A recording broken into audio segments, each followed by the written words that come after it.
How to install Notepad++ in Windows 11. First, open web browser.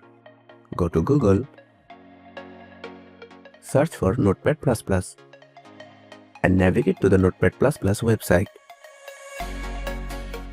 Once you are in the website, click on the Download Notepad++ button. You will be directed to the download page where you will see different versions of Notepad++. Click on the download button and wait for the download to finish. Once the download is complete, open the downloaded file. You will be asked if you want to allow the app to make changes to your device. Click on Yes.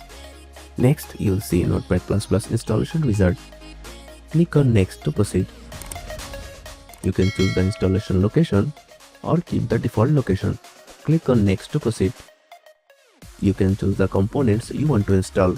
If you are not sure, just leave the default option selected. Click on Next to proceed.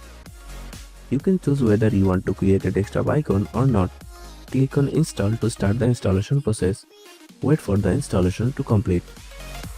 Once the installation is complete, click on Finish to exit the installation wizard. Now you can open Notepad++ and start using it to edit your text files.